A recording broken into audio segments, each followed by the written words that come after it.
Hi Tim, thanks for giving this interview to Counterculture today. Can I start by asking you to provide some background information about yourself?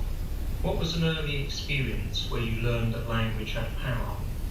Okay, I guess when I was really young and lived in an innocent bubble of innocence, like everyone does, I guess, at some point, somebody told me about Frankenstein, right? This monster figure. But actually, it's more interesting when you read the book or you find out about what Frankenstein represents. But I think it was a girl, and she told me about Frankenstein, and it completely sort of freaked me out. You know? It introduced something into my life, an idea that wasn't there at all before that.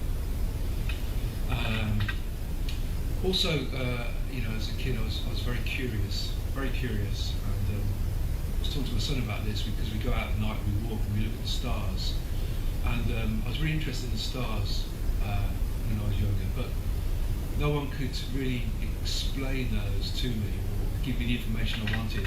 And I found a lot of the time that I was asking about things, but I wasn't getting the answers I required. That in the sense there could have been the power of language there that gave me much more information about life, but I felt I missed out there on that.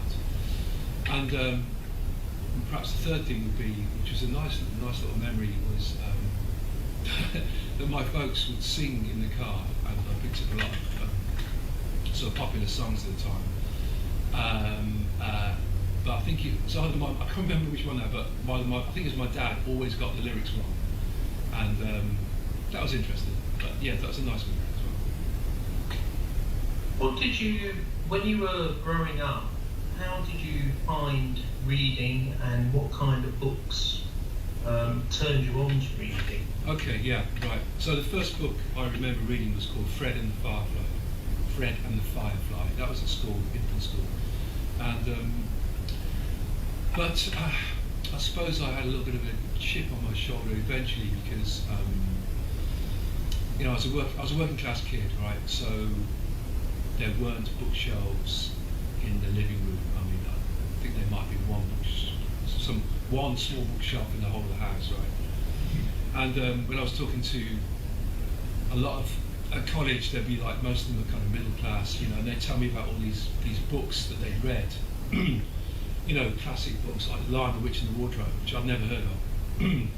But I did read The Wind in the Willows, and I even read that. Excuse me. I even read that when I was probably about 19 as well for the last time. I'd like to read it again. I found that was a really good book, and it has this mystical chapter inside it called Piper at the Gates of Dawn, which was the title used by Pink Floyd for one of their albums. And that had a lot of a big effect on me. Apart from that, you know, I was reading sort of, you know, stories about the sea and stuff like that. But I felt that I missed out a little bit. And but eventually, you know, I started getting books myself. You know, so the process of reading and learning words came from my own initiative. I think pretty well. You know, I mean, school, which I didn't go to a very good school at all, but we did some books that were important to me, like A Day in the Life of Ivan Denisovich by Solzhenitsyn, and Catcher in the Rye, beautiful book as well. Excuse me, and also Spike Milligan.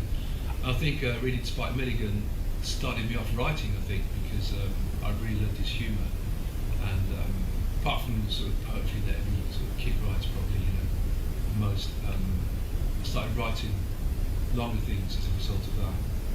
But yeah, I kind of felt that I missed out on the sort of children's canon, you know, of literature, which I've discovered later, a lot of middle class kids were brought up on. And I think my mum read to me, you know, at night and everything, but it was a different kind of upbringing, really.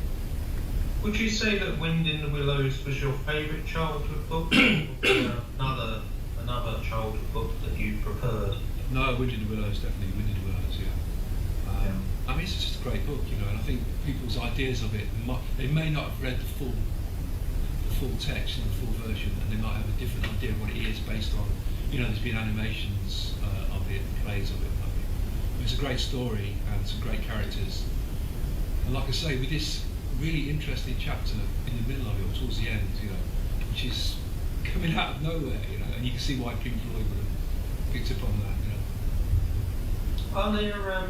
Are there books that you didn't like at first, or authors that you didn't like at first that you grew into as you got older?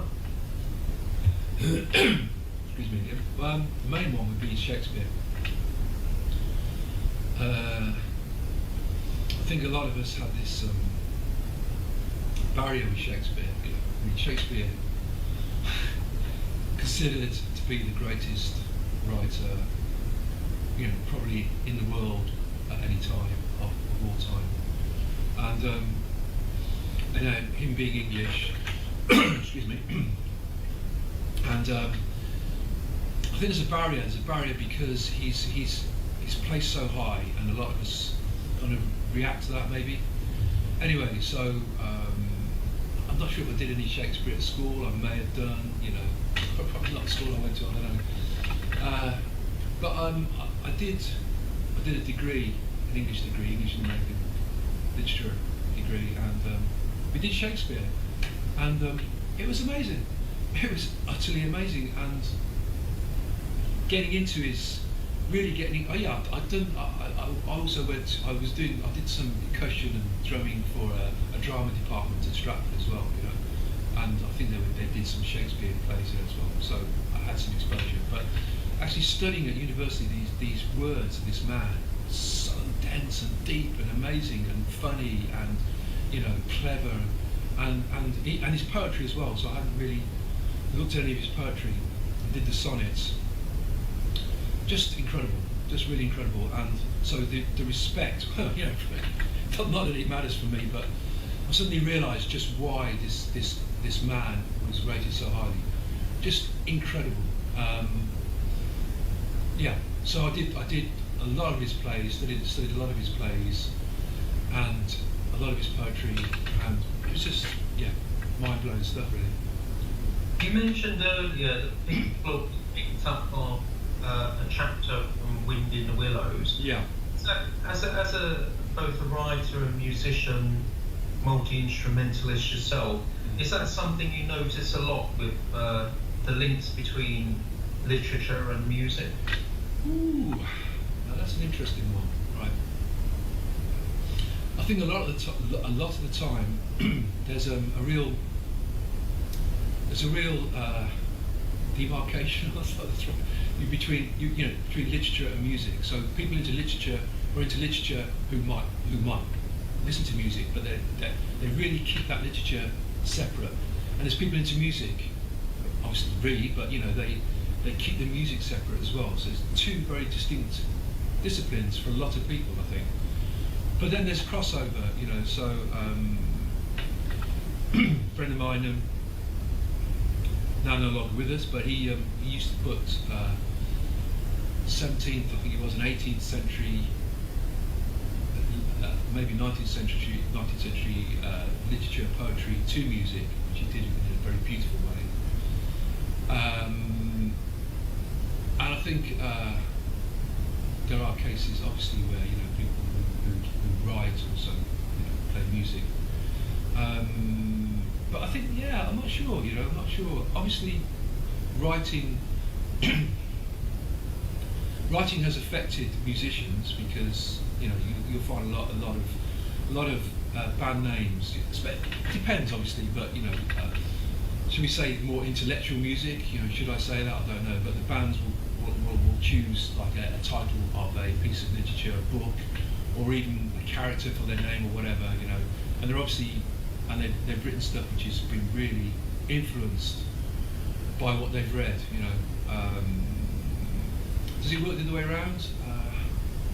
Obviously, people have written specifically about music. I was thinking about, was it Hornby, the writer? Didn't he write? I haven't read it. I was advised to read it. A book all about, like music contemporary to his life and how that affected him. Things like that, They're both artistic disciplines, aren't they? So they're going to affect each other.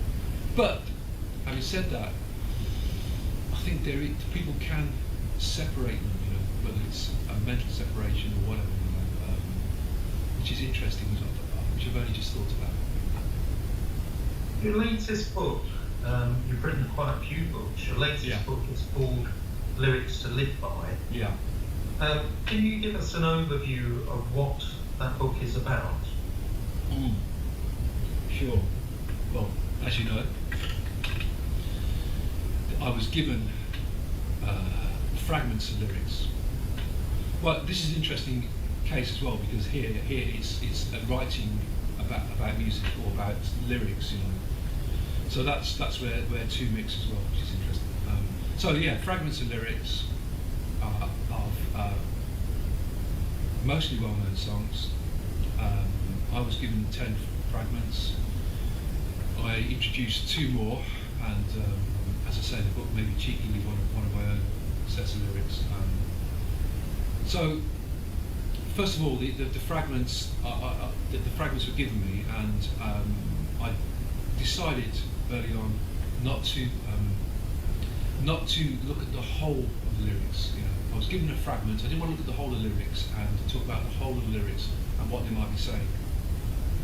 I wanted to hone in to the fragment, and so that it stands alone. I wanted to hone right in and discover what might be inside those words, right? Whether that was an intentional, whether that was intentional from the writer, the author, or not, didn't matter. I just wanted to look at those words. And when I did that, you know, it was kind of, if I can talk about this part, but it was kind of an interesting experience in that I was as I really got into those words, right? It was quite. They all proved to be powerful, right? They all proved to be powerful, and I'd go into them, and I was writing but discovering stuff at the same time for myself, you know. So it was kind of a mixture of contemplation, right? Contemplating those lyrics, I almost had to meditate on the lyrics, but not really so consciously, and think deeply about them, and let stuff come out. You know, there was you know, I mean, I've written enough to be able to control what I'm writing, but a lot of it was I let things flow. You know, I let things flow, and I've got ideas about that. You know, I mean, you know, the greater consciousness, isn't it? Jung says or something, but you know, whether it's or there's other ideas actually, but whether stuff can come into you, you know, that's a whole interesting idea. You know, and I do say in the book that for people to be creative, and you can sit at your computer with a document open and just tap away and see what comes out, or a notepad, pen, pencil, and just write away and see what comes out, because it's very interesting. Things can automatically come out. Then you have to ask yourself where they come from.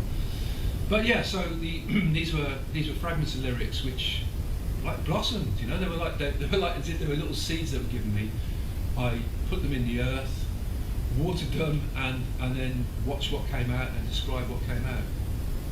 It's fascinating. Did you find any of the lyrics difficult to write about? Yeah. I think you know, the Chris Isaac song. To begin with, that was kind of a challenge to begin with. Okay, and but as soon as I got going, you know, like it just words tumbled out. You know, the ideas tumbled out. And often when you're writing, ideas give rise to further ideas, which is nice. You know you're okay when ideas give rise to more ideas. If you reach an end, you know, one idea just reaches a brick wall, then that's a big problem. But mainly, yeah, I mean, I had to stop and think about things, you know, and I had to make sure I was going in the right direction and stuff. But and you know, it wasn't, you know, it's never like writing. You can't. Did you find it more difficult to look at your own song? Well, yeah, okay. So some answers. Yeah. So just to finish that idea though, but writing is not easy. Okay, writing isn't necessarily easy, but sometimes things can come to you naturally, but it's never easy to write because you have to marshal your thoughts. You know, you have to make these sentences, phrases, paragraphs, and structure and form. But but mostly. So writing's difficult, but it can be easy. An easy element to the difficulty of it, you know, and I found it fairly easy in that sense. With my own, now that's interesting. I used to use one of my own, a fragment of my own lyrics, because it felt natural. It wasn't. I didn't set out to do that, but it came a point where I thought, yes, these lyrics are coming to me, so I'm going to write about them. And now that was interesting as well, because you think you think you've written the lyrics that you know exactly what's going on, you know, and maybe there's a time when I knew exactly what was going on, but taking these lyrics then, it was actually also a challenge because I found myself going places I didn't expect to go. So I've got, for my own lyrics, I've got images in my head which relate to the lyrics themselves, right? But yeah, there were times when I went places I didn't expect to go, which was interesting for me and therefore challenging. But it was fun, you know. It was fun, and I mean, I got the same interest from looking at my own lyrics that I hope people will get from looking at all the lyrics, you know, because it opened up something different to me, and that was great. You mentioned earlier, Tim, that sometimes writing and creative endeavours, you're kind of almost channeling a higher power or a higher consciousness. Do you view writing as a kind of spiritual practice? Ooh, yeah. I mean, there's some people that would really probably rail against this idea of higher consciousness. And okay, so it may be a higher consciousness. It may be this idea of a greater consciousness. It may be an idea that we can tap into something greater than ourselves. It might be that we are just tapping into something within ourselves.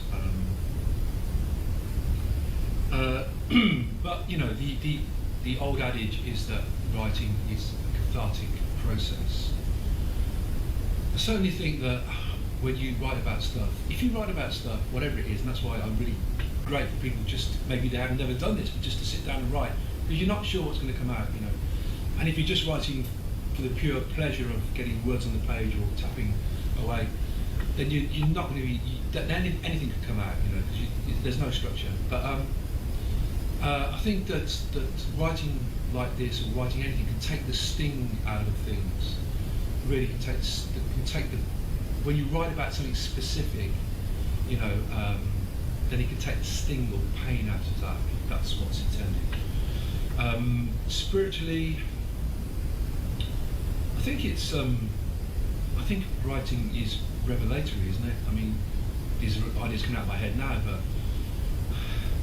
you discover through writing, you discover things about yourself.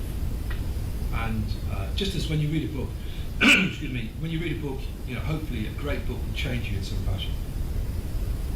You are changed by that process of reading. Well, even more so when writing, these are your words, and things will come out which you are not expecting. And I think just the act of writing changes yourself. So there's a spiritual element to that. I mean, it's like, for instance, I play drums. You can probably see drums next to me, minus the cymbals because I've been gigging, but with a different set of drums. That's fine.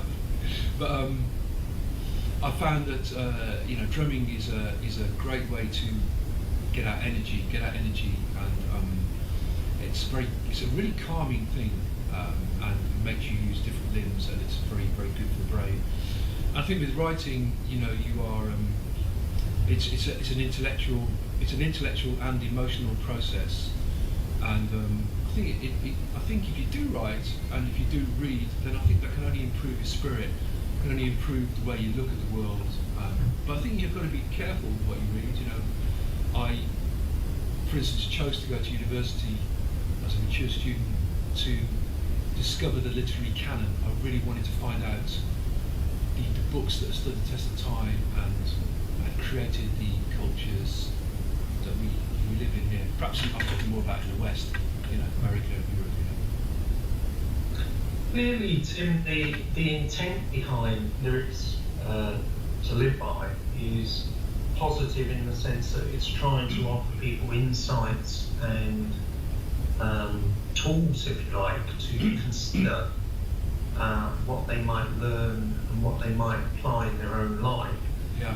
And what's the reaction been to the book so far? I know it's early days, but okay, yeah. have you had feedback from people behind the book? Yeah, well, first of all, that's what you say now is actually beautifully put, because honestly, and I have to say this because I think the book itself is like it's got a beautiful cover in this golden colour.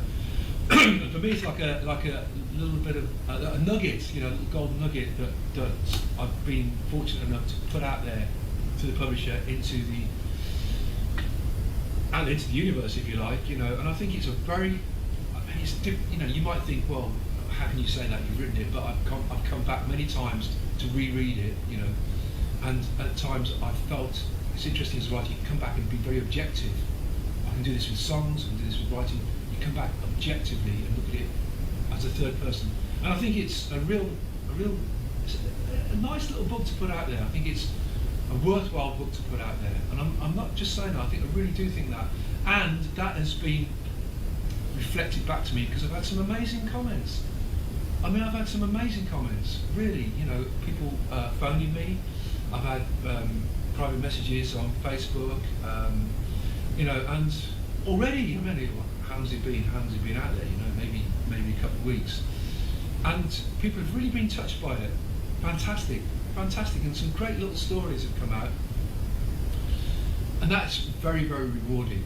I hope we can get it out to more people because the response has been overwhelming, and that's great.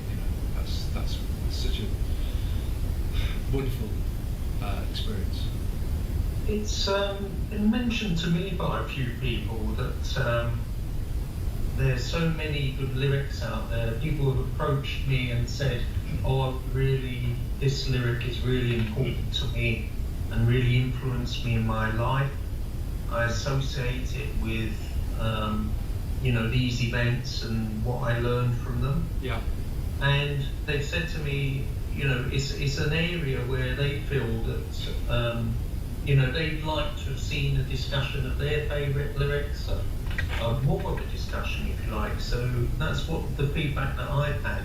Is that something that you would consider returning to in the future, in actually sort of doing more on this kind of? Of course. So first thing to say there is that lyrics. The journey through life, lyrics help us. They're like service stations on the side of the road, or signposts, or hitchhikers you pick up that tell us stories and help us get through the long journey through the night, or whatever. There's so many lyrics in my head that come to me at certain times that have helped me, and I know this obviously other people. That's absolutely the case for other people. Something about them, something about their immediacy, something about their relationship to the music, something about that when they were first heard and how they keep coming back. Absolutely, there's only 12 sets of lyrics there, and there's so many wonderful words being written. Of course, I'd love to write more. I'm already thinking about stuff. The lyrics are coming to me. I'm thinking, this is what this is saying. So I'm already going through that process. I also know that there's plans for an audio book. Can you tell us a bit about that? Yes, yeah. Well, I'm actually going to do that. I think because I've got the technology, because I record my own songs, and because I know the inflections of within the words, and I've written them, that I'm actually going to be doing that fairly soon. Yeah. And what other future plans have you got in terms of sort of creative work, Tim? What are you working on, or what are you thinking about at the moment? What have you got in the pipeline for the future, Is this generally, or are we just talking writing? Well, generally with your creative, your music and your, your writing. Okay, so musically, I've got an album coming out called Been Before. I'm just waiting for this right now as I talk. I'm waiting for a bass part and a lead guitar part. Sometimes I play all instruments. Sometimes other people help. So that's very, very close to being finished. So that'll be late summer, early autumn.